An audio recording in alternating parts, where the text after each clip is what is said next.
అందరికీ మరణాత.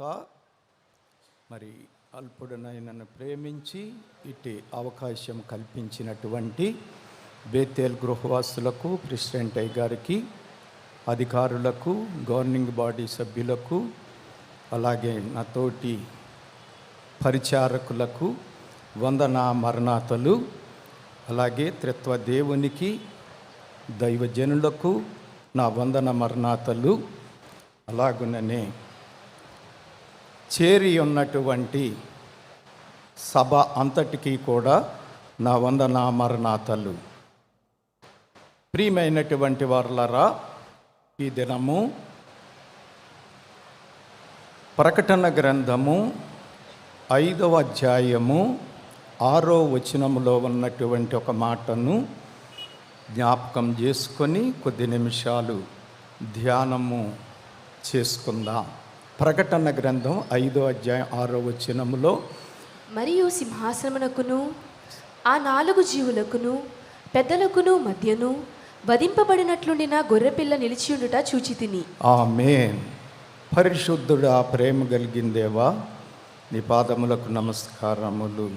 వాక్య భాగములో నుండి దైవజనుని చేత వివరించిన వివరముతో మాతో మాట్లాడుమని గొర్రెపిల్ల అయిన యేసునామమున వేడుకొనుచున్నాము తండ్రి. ఆమేన్. ప్రభునందు ప్రియులారా, దేవుని కృప మనందరికీ తోడై ఉండును గాక. ఆమేన్. మరి ప్రకటన గ్రంథములో ఉన్నటువంటి ఈ యొక్క మాట మనందరికీ తెలిసిందే. మన పెద్దలైన వారు చాలాసార్లు దీన్ని గురించిన వెనక చరిత్ర వివరించిన వారై ఉన్నారు.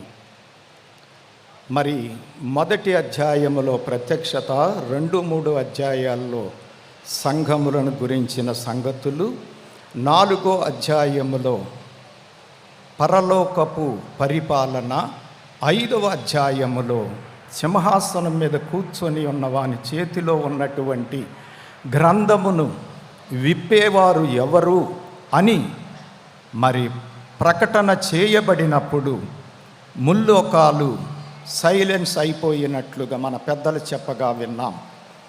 అప్పుడు యోహాను గారు దుఃఖపడుతూ ఉండగా పెద్దలలో ఒకరు, బహుశా యోధా గారు అయి ఉండవచ్చు అని కూడా పెద్దలు చెప్పగా విన్నాను, 7వకము ఆ ముద్రలు విప్పటానికి యోధా గోత్రపు సింహము మరి యోగ్యత పొందినని చెప్పిన మాటను బట్టి యోహాను గారు చూసినప్పుడు వారి మధ్య వధింపబడినట్లున్న గొర్రెపిల్ల కనబడినది. అదే మనకు తెలియజేస్తూ ఉన్నారు.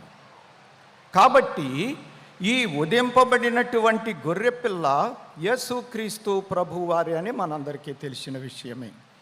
అయితే ఈ గొర్రెపిల్ల వధింపబడినట్లుండి పడిపోకుండా నిలువబడి ఉండుట ఆశ్చర్యమైనటువంటి విషయం. మరి ఈ అధ్యాయాన్ని దైవజనులు పందెపు అధ్యాయము అన్నారని విన్నాం. పందెము ఎప్పుడు జరుగుతుంది అంటే పోటీ. అనేకులు ఉన్నప్పుడు అనేకులతో కలిసి ఏదైనా ఏ విషయములోనైనా అందరికంటే మొదటి స్థానమును సంపాదించుకొనటమే పందెము యొక్క లక్ష్యం, సాధించడం. అలాగే ఈ అధ్యాయములో ఉన్న పందెం ఏమిటి అంటే ఆ ముద్రలు విప్పటానికి యోగ్యులెవరు. కాబట్టి ఇప్పుడు వధింపబడినట్లున్నటువంటి గొర్రెపిల్ల యోగ్యత పొందినట్లుగా మనం చూస్తూ ఉన్నాం. ప్రియమైనటువంటి వారలారా, లోకపు ప్రభుత్వానికి పరలోకపు ప్రభుత్వానికి పూర్తి వ్యతిరేకం, విరుద్ధమైనటువంటి పరిస్థితి.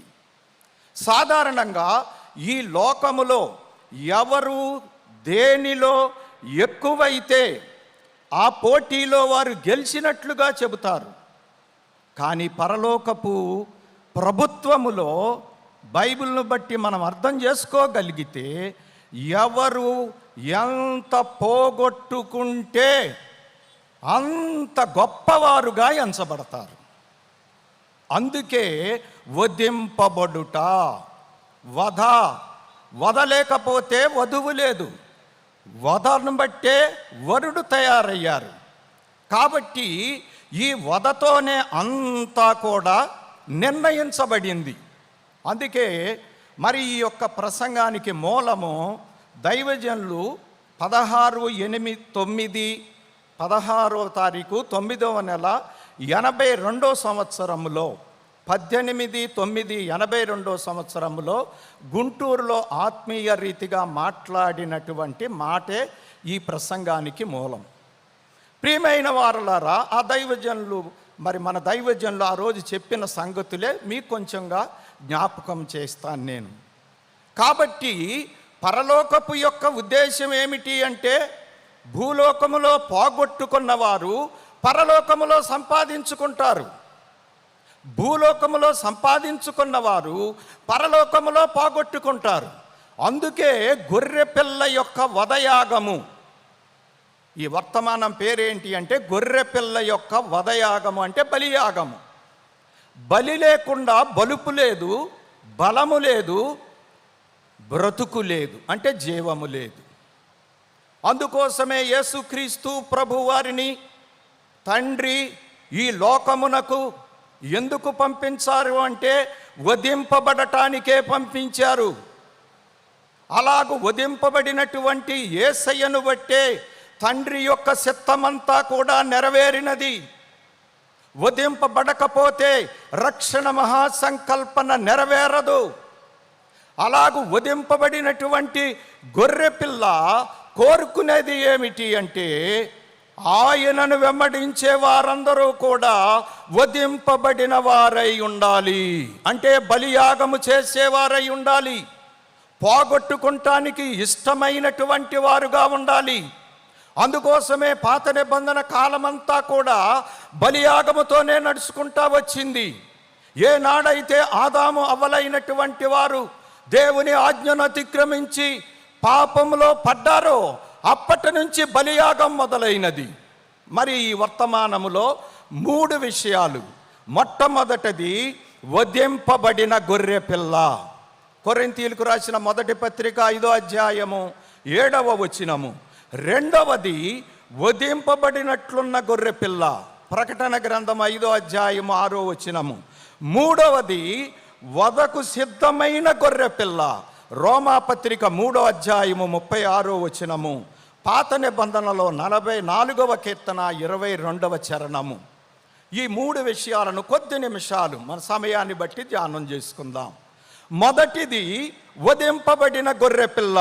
ప్రియమైనటువంటి వారలారా, దేవుడు ఆదాము అవ్వల పాపములో పడినప్పుడే నేను వస్తాను రక్షిస్తాను అని 3:15లో వాగ్దానము చేసినప్పుడే వధ ఆరంభమైనది. తర్వాత చెప్తాను, అంతకు ముందు కూడా వధ ఆరంభమైనది. వధింపబడిన గొర్రెపిల్ల యొక్క అంశములో భూలోకములో ఎప్పుడు ఆరంభమైనది అంటే ఆదాము అవ్వల దగ్గర నుండి ఆరంభమైనది.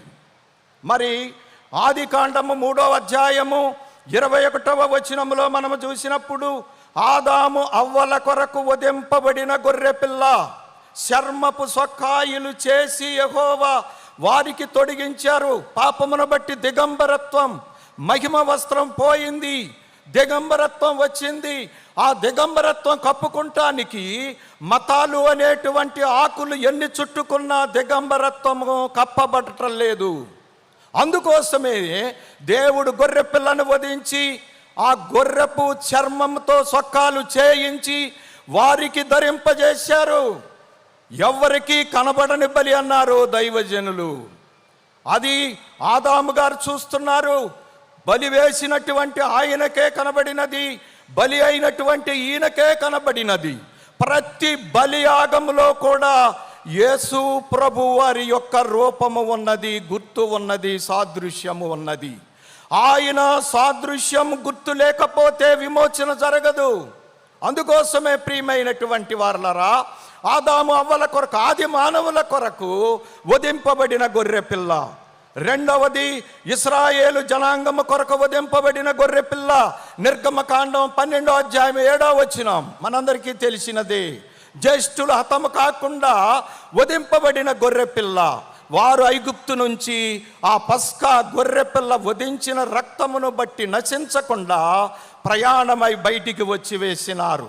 మూడవది, పాత నిబంధన కాలములో ప్రతి పాపి కొరకు వధింపబడిన గొర్రెపిల్ల. లేవీకాండం మొదటి 5 అధ్యాయాలలో 5 బలులు రాయబడి ఉన్నాయి. దేవుడే ధర్మశాస్త్రం ఇచ్చి తెలియజేశాడు. మొదటిది దహన బలి, లేవీకాండం 1వ అధ్యాయం 3వ వచనం. రెండవది నైవేద్య బలి, 2వ అధ్యాయం 1వ వచనం. మూడవది సమాధాన బలి, 3వ అధ్యాయం 1వ వచనం. నాలుగవది పాప పరిహారార్థ బలి, 4వ అధ్యాయం 3వ వచనం. 5వది అపరాధ పరిహారార్థ బలి, 5వ అధ్యాయం 15వ వచనం. మానవుల యొక్క పాపములు తాత్కాలికముగా క్షమింపబడి యేసయ్య బలితో పూర్తి క్షమాపణ పొందటానికై దేవుడు ఏర్పాటు చేసిన బలియాగం, వధయాగం, ఆ ఆదామవ్వల దగ్గర నుండి యేసుక్రీస్తు ప్రభు వారు వచ్చే వరకు ఈ బలియాగము జరుగుతానే ఉన్నది. బైబిల్ అంతా బలియాగముతోనే సాగిపోయినది. ప్రియమైనటువంటి వారలారా, 4వదిగా మనము చూస్తే నూతన నిబంధన కల్వరి కొండపై మానవులందరి కొరకు వధింపబడిన దేవుని గొర్రెపిల్ల. యోహాను సువార్త 19వ అధ్యాయం 17-18 వచనాలలో కల్వరి కొండపై యేసుక్రీస్తు ప్రభువారు శిలువపై వేలాడి ఆయన వధింపబడి మానవులందరి కొరకు వధింపబడిన గొర్రెపిల్లగా కనబడుతూ ఉన్నారు, మానవులందరి పాప క్షమాపణ కొరకు. కాబట్టి ఈ యొక్క బలియాగము, గొర్రెపిల్ల బలియాగము ఆది కాండములో ఆరంభమయ్యి మరి కల్వరి కొండ మీద యేసయ్య యొక్క బలియాగముతో ఈ వధింపబడిన గొర్రెపిల్ల బలియాగం ముగించబడింది. ఇక అక్కడి నుంచి ఆ యేసయ్య యొక్క బలియాగమే చివరి వరకు, అంత్య దినము వరకు మానవులందరి కొరకు ఈనాటి వరకు కూడా శిలువ బలియాగం సిద్ధముగా ఉన్నది. పాపీరావా పాపము విడసి పరిశోధోలా విందులో చేరా. ఆ శిలువ యాగం అందరినీ పిలుస్తూ ఉంది. నీ పాప క్షమాపణ జరగాలి అంటే నీవు తప్పకుండా శిలువ దగ్గరికి రావాలి. ఇది వధింపబడిన గొర్రెపిల్ల చరిత్ర. రెండవది, వధింపబడినట్లున్న గొర్రెపిల్ల చరిత్రలోనికి వెళదాం. ప్రకటన 5:6. భూలోకములో అందరూ అన్నారు, యేసుక్రీస్తు ప్రభు వారు చనిపోయారు, ఇక లేరు. యేసయ్య చనిపోయాడు, ఇక లేడు అని శిష్యులు మేడగదిలో దాక్కున్నారు. తోమా మతి లేక రోడ్ల మీద తిరుగుతున్నాడు. ఆయన చనిపోకముందే యోధా గారు వెళ్ళి ఉరిపెట్టుకున్నారు. ఇది పరిస్థితి. కాబట్టి ప్రియమైన వారలారా, భూలోకములందరూ గొర్రెపిల్ల చనిపోయింది చనిపోయింది చనిపోయింది చనిపోయింది అంటంటే పరలోకములో ఉన్న సమాజం అంటూ ఉంది, ఈ గొర్రెపిల్ల చనిపోలేదు, ఈ గొర్రెపిల్ల వధింపబడిందే గాని నిలిచే ఉన్నది. ఒకవేళ చనిపోతే పడిపోవాలి, పడిపోలేదు కదా. పడిపోతే 7 మాటలలాగా మాట్లాడగలదు. పడిపోతే తన గురించి ఆలోచించకుండా అందరిని గురించి ఎందుకు ఆలోచించగలదు? కాబట్టి శిలువ మీద కూడా బలియాగం చేస్తూ కూడా వధింపబడుతూ కూడా ఆ గొర్రె పిల్ల మాట్లాడుతానే ఉంది, సందేశం అందిస్తానే ఉంది.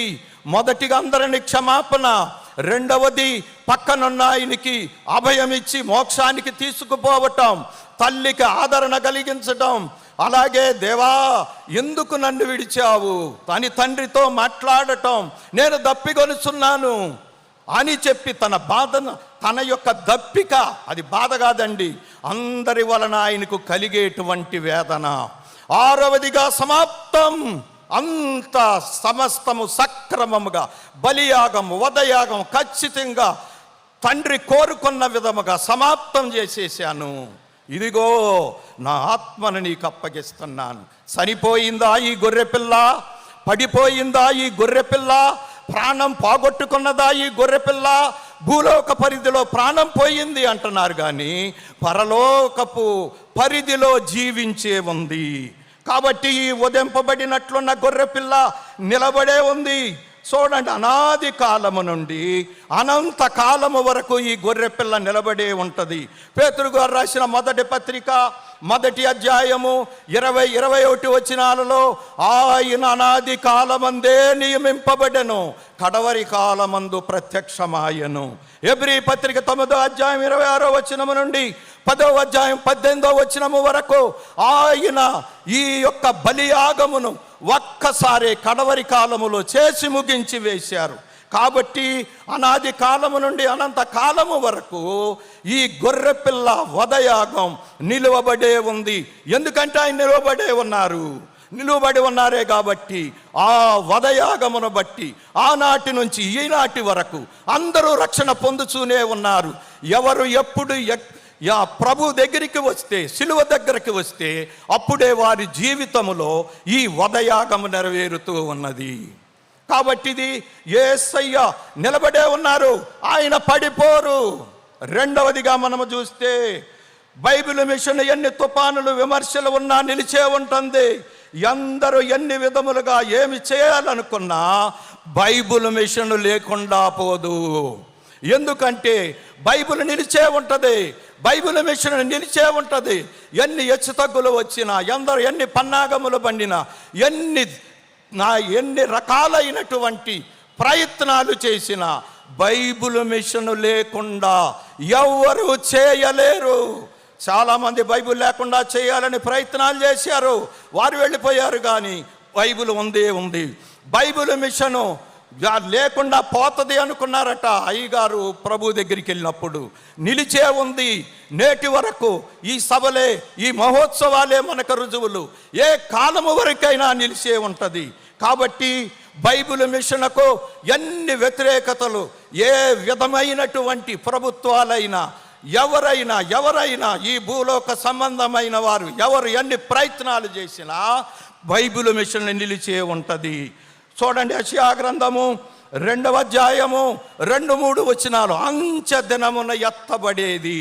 అలాగే కీర్తన 68, 15, 16, 17 వాషాను పర్వతము దేవ పర్వతము కాబట్టి నిలిచే ఉంటుంది. మూడవదిగా మనము చూస్తే బేతేలు గృహము ఎన్ని శ్రమలు, ఎన్ని హింసలు ఉన్నా నిలిచే ఉంటుంది, దీవెన పోదు. అందరికీ దీవెనలు పంచేటువంటి గృహం. ఆ గృహానికి ఉన్నటువంటి దీవెన ఎవరో పోగొట్టలేరు.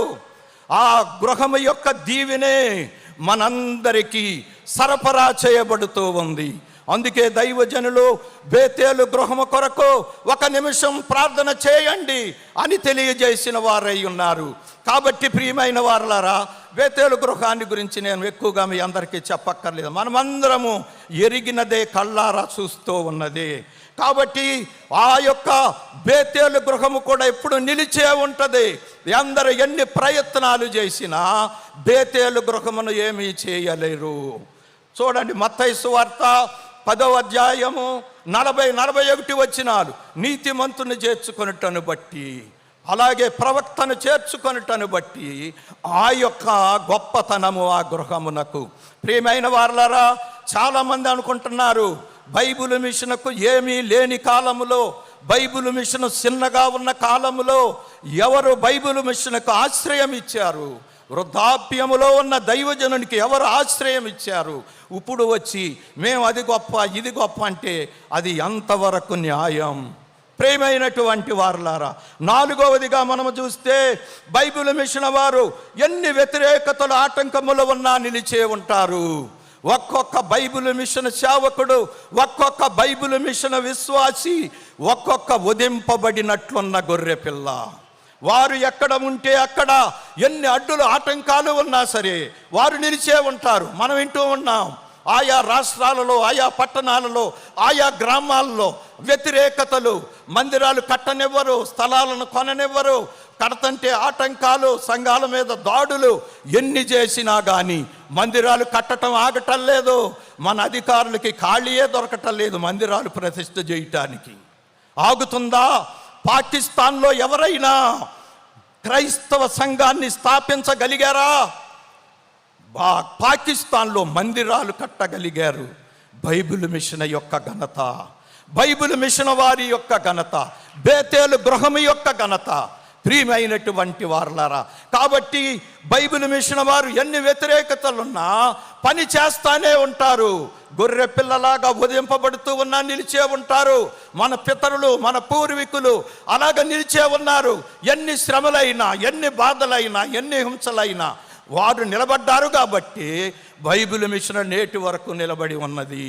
వారు ఆహారము లేకుండా పనిచేశారని విన్నాం, మంచినీళ్ళు దాగి సేవ చేశారని విన్నాం. వారు ఎవరికి చెప్పుకోకుండా ఎన్ని బాధలున్నా సరే ప్రభువుకు మాత్రమే చెప్పుకుంటూ వారి యొక్క జీవితాలను ధన్యం చేసుకున్నారు. కాబట్టి వధింపబడినట్లున్న గొర్రెపిల్ల పరలోకములో ఎందుకు నిలువబడి ఉంది అంటే, వధింపబడుచున్న నీవు పడిపోకుండా ఉండటానికి. అందుకే మనం పరలోకములో వధింపబడినట్టున్న గొర్రెపిల్ల వైపు చూస్తే మనము కూడా శ్రమ అయినా, హింస అయినా, కరువైనా, దేనిలోనైనా నిలబడే ఉంటాం. పడిపోము. పడిపోవటానికి ఆస్కారమే లేదు. మన వైపు చూసుకుంటే, లోకం వైపు చూసుకుంటే పడిపోతాం ప్రియమైన వారలారా. అందుకే పరలోకములో యోహాను గారికి చూపించారు. యోహాను, మా పిల్లలందరూ తెలుసుకోవాలి, రాశాయి, గోధింపబడిన గొర్రెపిల్ల నిలబడే ఉంది. ఓ విశ్వాసి, ఓ గొర్రెపిల్ల, నువ్వు నిలబడే ఉంటావు. ఎల్లో రాసేసాయి, వాళ్ళందరూ చదువుకోవాలి, నేర్చుకోవాలి, నిలబడాలి అని చెప్పి. కాబట్టి ప్రియమైన వారలారా, వధింపబడినట్లున్న గొర్రెపిల్ల చరిత్ర, వధింపబడిన యేసయ్య అనే లోక పాపములు మోసుకొని పోయే దేవుని గొర్రెపిల్ల పడితే కదా మనందరం పట్టాకి, పడితే కదా బైబిల్ మిషన్ పట్టడానికి, పడితే కదా బేతేలు గృహం పట్టడానికి. మనందరం ఎవరము? ఆ వధింపబడినట్లున్న గొర్రెపిల్ల యొక్క పిల్లలము, ఆ ఏర్పాట్లో ఉన్నటువంటి వారము. ఆ గొర్రెపిల్ల ఎప్పుడు నిలిచే ఉంటుంది, మనము ఎప్పుడు నిలిచే ఉంటాము. ఇది వధింపబడినట్లున్న గొర్రెపిల్ల చరిత్ర. మూడవదిగా మనము చూస్తే వధకు సిద్ధమైన గొర్రెపిల్ల. ఇది మనం ఆలోచించాల్సిన విషయం. రోమాపత్రిక 8:36లో పౌలు మహనీయుడు తెలియజేస్తూ ఉన్నారు. ఏమని చెబుతున్నారు అంటే, అయ్యా, నా కొరకు వధింపబడిన గొర్రెపిల్ల, నీ కోసం మేమందరం కూడా వధింపబడిన గొర్రె పిల్లల వలె ఉన్నాం, వధకు సిద్ధమైన గొర్రె పిల్లల వలె ఉన్నాం. కటికవాడు అంగటిలో 10 గొర్రెలను దొడ్లో పెట్టొచ్చాడు. ఒక్కొక్క దాన్ని బలి వేస్తున్నాడు, పోస్తున్నాడు. అందరూ కొనుక్కొని వెళ్ళిపోతున్నారు. ఒక గొర్రె పిల్ల అయిపోయింది, మళ్ళీ ఇంకా వచ్చింది బేరం, మళ్ళీ ఇంకో దాన్ని, ఇంకా దాన్ని, అలాగ రెడీ రెడీ రెడీ. అలాగే ప్రియమైన వారులరా, భక్తులైన వారు ఎందరో అలాగా ప్రభువు కొరకు ప్రాణం పెట్టడానికి వధింపబడిన గొర్రె పిల్లవలే వధింపబడటానికి సిద్ధపడ్డారు, వధించబడ్డారు, ఆయన దగ్గరికి వెళ్ళిపోయారు. కాబట్టి వధకు సిద్ధమైన గొర్రెలే కావాలి యేసయ్యకు, వధకు సిద్ధమైన గొర్రెలే కావాలి బైబిల్ మిషన్కు, బేతేలు గృహానికి వధకు సిద్ధమైన గొర్రెలే కావాలి. అందరికీ కూడా వధకు సిద్ధమైన గొర్రెలే, వారి వలనే అందరికీ ప్రయోజనం. వధింపబడటానికి ఇష్టపడిన వారు ఎవరికి పనికిరారు, చెత్తాచెదారం. అందుకోసమే ఈనాడు మనం చెప్పుకోవాల్సింది, నాకింత ఆస్తి ఉంది, నాకు అంత ఆస్తి ఉంది, ఇది కాదు మనం చెప్పుకోవాల్సింది. యేసు కొరకు నువ్వు ఎన్ని నిందలు పడుతున్నావు, ఎన్ని అవమానాలు పడుతున్నావు, ఎన్ని శ్రమలు పడుతున్నావు, ఎన్ని హింసలు పడుతున్నావు. ఇది మన ఆస్తి, ఇది మన గొప్పతనం పరలోకములో. కాబట్టి ప్రియమైన వారలారా, మనం ఆస్తులు సంపాదిస్తే భూలోకం మెచ్చుకుంటుంది, పరలోకం మెచ్చుకోదు. బేతేలు గృహానుకున్న వరం ఏమిటి అంటే, ఆస్తి ఉన్నదనేది కాదు సమస్య, ఎంత దాన గుణం ఉన్నది. నేను ఒకసారి చెప్పాను ఒక ఆయనతో, బేతేలు గృహము ఇచ్చే దానాలు లెక్క చెబితే నీకు హార్ట్ అటాక్ వస్తుంది, ఆ విషయం మానేసుకోమని చెప్పాను. ప్రియమైన వారలారా, అది ఆస్తి, ఉండటం ఆస్తి కాదు. ఈ ప్రపంచంలో చాలామందిని చెప్పుకుంటున్నారు, ఆడు ప్రపంచ పెద్ద ఆస్తిపరుడు, ఈయన పెద్ద ఆస్తిపరుడు. అది ఎక్కడికి వరకే పరిమితం. కానీ బేతేలు గృహము యొక్క అంతస్తు ఏంటి అంటే, అసలు ఎవరు చేయగలరండి? కరోనా కాలంలో రోజుకు 10 బస్తాలు బియ్యం వెళ్ళిపోవటం ఎన్ని నీళ్ళలో, ఏ ప్రభుత్వం చేయగలదు? ఎవరు చేయగలరు? మనందరికీ తెలుసు, ఆలయాల నిర్మాణం, ఆయా పనులు ఎక్కడి నుంచి. కాబట్టి ప్రియమైన వారలారా, సిద్ధం సిద్ధం సిద్ధం, వధకు సిద్ధం, బలికి సిద్ధం. సంపాదించుకుంటానికి కాదు, దాచుకుంటానికి కాదు. స్విస్ బ్యాంకులో తుప్పు పడుతుందంట, కాగితాలు, కరెన్సీ నోట్లు మన భారతదేశంలో పెద్ద పెద్ద వాళ్ళందరూ దాచుకున్నాయి, పట్టుకుంటే పిగిలిపోతారు. వాళ్ళు తినరు, ఎవరిని తిన్నెవరు. ప్రియమైనటువంటి వారలారా, ఉన్న పెట్టే గుణం ఉండాలి కదా. పెట్టే గుణాన్ని బట్టే లెక్కింపబడుతుంది, కానీ పరలోకం దాచుకునే గుణాన్ని బట్టి లెక్కింపబడదు. కాబట్టి వదకు సిద్ధమైన గొర్రె పిల్లల వలె ఉండాలి. అందులో ఒకటి కొరింథీయులకు రాసిన మొదటి పత్రిక 44వ అధ్యాయం 22వ వచనము. దినమెల్లా ఉదింపబడుతున్నాము, పౌలు గారు అంటున్నారు. దినము చనిపోతున్నాం, బతుకుతున్నాం. వదకు సిద్ధమైన గొర్రె పిల్ల. అపొస్తలుల కార్యాలు 21:12-13లో పౌలు గారు యెరూషలేము వెళ్తే బంధిస్తారని చెబితే వాళ్ళు అంటున్నారు, వద్దు, వెళ్ళవద్దంటే, నా యేసు కొరకు నేను ప్రాణం పెడతానికి సిద్ధంగా ఉన్నాను, నా ఆబ్బాకండి అన్నాడు ఆయన. మూడవది, బైబిల్ లేఖనాల్లో బలికి సిద్ధమైనటువంటి గొర్రెలు, దేవుని కొరకు తమ ప్రాణాలు సైతం లెక్క చేయకుండా పనిచేసిన వారు. మొదట ఆయన మోషే గారు, నిర్గమకాండం 17:4. మోషే ఇల్లంతటిలో, దేవుని ఇల్లంతటిలో నమ్మకమైన వాడు. అందుకోసం ప్రజల దగ్గర సాగిలు పడేవారు. అనేక సార్లు రాళ్లతో కొట్టడానికి వాళ్ళు రాళ్ళు ఎత్తారు, అయినా దేవుడి పని నమ్మకంగా చేశాడు. మొదటి సమూయేలు గ్రంథం 27వ అధ్యాయం 1వ వచనం. దావీదు గారు, ఆయన సౌలును చంపటానికి రాజు అభిషేకింపబడినట్టు మామగారు దేవునికి లోబడి తానే పారిపోయాడు, దాక్కున్నాడు తన ప్రాణాన్ని కాపాడుకుంటానికి. కానీ సౌలు జోలికి వెళ్ళలేదు. తన ప్రాణమును గుప్పెట్లో పెట్టుకొని ఆయన తన జీవిత యాత్ర సాగించాడు. బలి దొరికాడు 2 సార్లు సౌలు గారు, అయినా చంపలేదు. 3 ఇర్మియా 38వ అధ్యాయం 6వ వచనములో దేవుడు చెప్పమన్నది చెబితే తీసుకెళ్ళి నూతులో బారేశారు, అయినా సరే దేవుని కొరకే నిలబడ్డారు. దానియేలు గ్రంథం 6:16 దేవుడికి ప్రార్థన చేయకూడదు, మనుషులకే ప్రార్థన చేయాలి, అయినా కానీ మొమ్మారు దేవునికి ప్రార్థన చేశాడు. ఆ దానియేలు గ్రంథం 6:16లో మనం చూస్తే నిలబడ్డాడు, అంతేగాని దారి తప్పలేదు. 5 బాప్తిసం ఇచ్చే యోహాను గారు, మార్కు 6:18 ఖండించాడు, రాజైనా సరే జైల్లో కూర్చున్నాడు, దేవుని కొరకు నిలబడ్డాడు. అలాగే 6 పౌలు గారు 2వ కొరింథీ పత్రిక 11వ అధ్యాయం 23-28 వచనాల వరకు మీరు చూస్తే అక్కడ ఆయన తన ఆస్తి చెప్పుకున్నాడు. 1 తక్కువ 40 దెబ్బలు ఎన్నిసార్లు తిన్నాను, బెత్తాలతో ఇన్నిసార్లు తిన్నాను, ఇన్నిసార్లు జాగారాలు, ఇన్నిసార్లు కష్టాలు, ఇన్నిసార్లు హింసలు, ఇన్నిసార్లు భయంకరమైనటువంటి ఆపదలు. ఇదే ఆయన ఆస్తి. అంతేగాని నేనెంత గొప్పోడిని, నాకింత ఉంది అంత ఉందని ఎప్పుడు చెప్పలా. బేతేలు గృహవాసులు ఎప్పుడు చెప్పుకోరు, ఏవి లేని వాళ్ళు చెప్పుకుంటూ ఉంటారండి. ఏవి లేని ఇస్త్రాక ఎగిరెగిరి పడుతుందంట, అన్నీ ఉన్నదో ఎప్పుడు అరిగే ఉంటుందంట. ప్రియమైన వారలారా, అర్థం చేసుకుందాం, అపార్థాలు వద్దు. కాబట్టి బైబిల్ లేఖనాల్లో వీళ్ళందరూ గొప్ప యోధులు, దేవుని కొరకు తమను బలి చేసుకున్న వాళ్ళు, వధించుకుంటానికి సిద్ధపడిన వారు. సంఘ చరిత్రలో జాన్ హాస్ బోహేమియా దేశములో 1300 క్రీస్తు శకం 1372 నుండి 1415 మధ్యకాలములో సంఘములో ఉన్నటువంటి తప్పు సిద్ధాంతాలను దిద్దటానికి ప్రయత్నము చేసి అగ్నిలో కాల్చబడ్డాడు. అగ్ని స్తంభం అంత లెక్కలో కనపడుతుందంటండి. అది ఏంటి అన్నాడంట తీసుకెళ్తాంటే, అది నిన్ను దహించడానికి ఏర్పాటు చేసిన అగ్నిస్తంభం అంటే వాళ్ళందరినీ విదిలించుకొని గొలుసుతో పరుగెత్తుకొని వెళ్ళి ఆ యొక్క అగ్నిస్తంభాన్ని కౌగలించుకున్నాడు. వీడు పారిపోతున్నారు అనుకుంటున్నారు.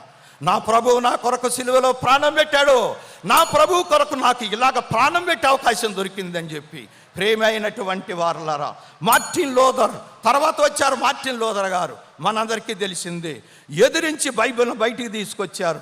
తర్వాత విలియం కేరీ గారు నానా శ్రమలు పడి ముద్రాక్షరాలు తగలబడిపోయిన నిరసపడక 33 భాషల్లో బైబిలు ముద్రించడానికి కారకుడయ్యాడు. సాధు సుందర్ సింగ్ గారు గొప్ప కోటీశ్వరుడు, అయినా కానీ సమస్తాన్ని త్యజించి నేను యేసును చూశానని ప్రపంచానికి చాటి చెప్పాడు. ఇక మన దైవజనులు ఇక నేను చెప్పక్కర్లేదు, ఆయనకు ఆయనే సాటి. ఆ గొప్ప ఆయన దినము కూడా హింసలే, నిందలు, అవమానములు. దేవుడు చెప్పింది చెబితే ఎవరికి అర్థమయ్యేది కాదు. హింస అనుభవించారు, నా అనేది లేదు, నా అన్నవారు లేరు. ఎంత కఠినమైన జీవితం మీరు ఆలోచించండి. బేతేలు గృహానికి వచ్చిన తర్వాతే ఆయనకు నెమ్మది దొరికిందని పెద్దల ద్వారా మనం విన్నాం. అలాగే 6వది బేతేలు గృహవాసులు. ఎన్ని శ్రమలు ఉన్నాయండి బేతేలు గృహవాసులకి. ఎప్పుడన్నా చెప్పుకున్నారా? ఎప్పుడన్నా బయట పెట్టారా? నవ్వుకుంటూ చెబుతారు. తట్టుకునేటువంటి శక్తి, వదకు సిద్ధమైన వారి మనస్తత్వాలు. అలాగే ముక్తి కొరకైన భక్తులందరూ కూడా బలి అవ్వటానికే ఇష్టపడ్డారు, కానీ బలి చేయటానికి ఇష్టపడలేదు. అందుకోసమే ప్రియమైన వారలారా, బలియాగం కావాలి. యేసయ్యకు అవసరమైన వారు ఎవరు అంటే ప్రాణం పెట్టేవారు. అలెగ్జాండర్ ది గ్రేట్ ఇంత గొప్ప జయం తీసుకురావటానికి ఏంటి మూలం అని పురుషోత్తమ గారు అడిగితే, రాజ్యంలో ఒక సైనికుడిని పిలిచి కొండ ఎక్కమన్నాడంట. కొండ ఎక్కాడంటండి. ఎక్కిన తర్వాత అన్నాడంట సైనికుడిని, పెద్ద కొండ మీద దూకు అన్నాడంటండి. దూకేసాడంతే, మొక్కలు అయిపోయాడు. ఇది నా జయానికి మూలం. ప్రియమైన వారలారా, మరి యేసయ్యకు మనం ఎలాగున్నాం? వధింపబడిన గొర్రె పిల్లకు మనం ఎలాగున్నాం? అందుకే ఈరోజు మనం చెప్పుకుందాం, ఈ మహోత్సవాల నుంచి వెళ్ళే ముందు, నా కొరకు వధింపబడిన గొర్రె పిల్ల, నీ కొరకు నేను వధింపబడటానికి సిద్ధపడతాను అని చెప్పి మనం తీర్మానం చేసుకొని ఈ మహోత్సవాల్లో నుంచి వెళదాం. అట్టి ధన్యత దేవుడు మనందరికీ దయచేయును గాక. ఆమేన్. పొరుగువాయి కొద్ది మాటలు దీవించి, వధింపబడిన గొర్రె పిల్ల కొరకు వధింపబడే గొర్రెలుగా బైబిల్ మిషన్ వారికి అందరినీ కూడా సిద్ధపరచుమని గొర్రె పిల్ల అయిన యేసు నామమున వేడుకొనుచున్నాము తండ్రి. ఆమేన్. మరణాత. ఇటు సమయం ఇచ్చిన దేవునికి, అధికారులకు మరొకసారి నా కృతజ్ఞతలు. మరణాత. అందరం గట్టిగా ఒకసారి మన్నా తెలియచేద్దాం. బైబిల్ గ్రంథంలో మీరు చూసినట్లయితే ఆది నుండి అంతం వరకు, ప్రకటన గ్రంథం వరకు అలాగ చూసుకొని వెళ్ళినట్లయితే అన్ని చోట్ల గొర్రెపిల్ల కనబడుతుంది. ఆది కాండములో ఉన్న గొర్రెపిల్ల, యేసు ప్రభు అనే గొర్రెపిల్ల, ప్రకటన గ్రంథంలో ఉన్న గొర్రెపిల్ల. ఈ గొర్రెపిల్లల్ని చూపిస్తూ బైబిల్ మిషన్ అనే గొర్రెపిల్ల అండదో మనకు చక్కటి విషయాలు తెలియజేసిన నెహెమ్యా గారికి అందరం ఒకసారి గట్టిగా మరణా చెప్దాం. మరణాత.